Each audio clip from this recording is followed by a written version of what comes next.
Is Hunter Biden a national security threat?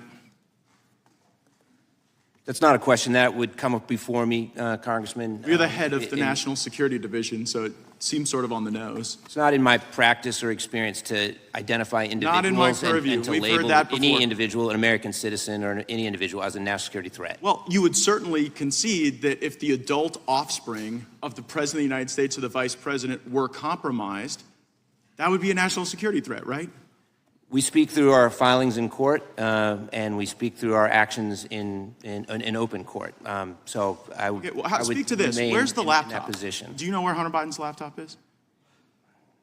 Again, I'm not going to talk about any potential ongoing investigation as I sit here. Do you know where it is? I'm not going to talk about any ongoing investigation. You come here and you tell us you follow the facts and the law, but you can't even follow a laptop that you guys have had for 3 years. We follow the facts and the law, and we speak in open court about our cases. But you aren't speaking about this. But you know who is speaking about it? The whistleblowers from the FBI who've gone to Senator Grassley and said that you guys purposefully take any information that is derogatory about Hunter Biden and you go and rat hole it so that you never have to speak about it in any circumstance. But the good news is you're not the only ones with that laptop. So Patrick Ho was convicted of bribing government officials in Africa, and he gave $1 million to Hunter Biden.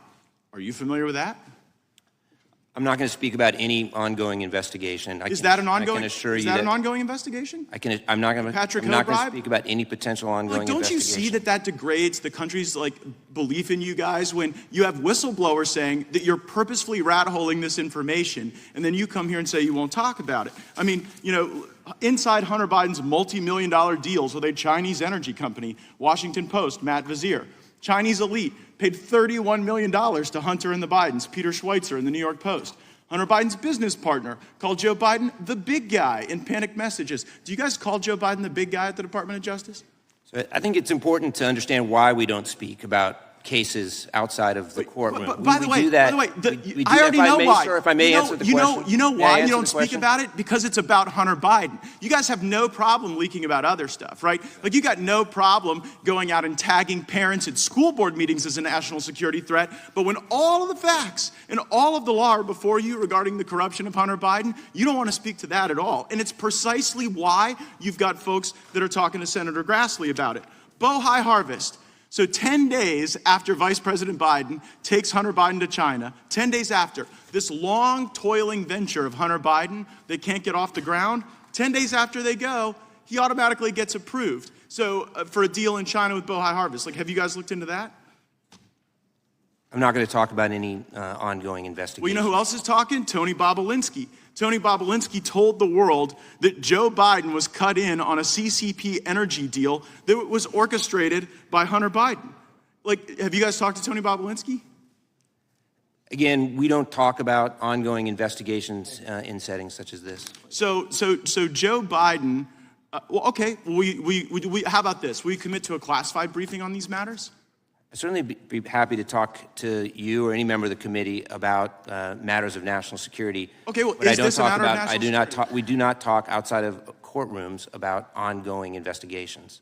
Well, is there an ongoing investigation of the annual fund dinner that happened where Joe Biden was Vice President of the United States and Hunter Biden holds his fund's annual dinner at the Chinese embassy? But in order to do that, in order to get the Chinese embassy to roll out the red carpet for Hunter Biden and to raise money for his fund, he had to go to the embassy 30 minutes before and have a one-on-one meeting with the Chinese ambassador. Do you think it's possible that that meeting might have jeopardized national security? I'm not going to comment about any potential or ongoing investigation.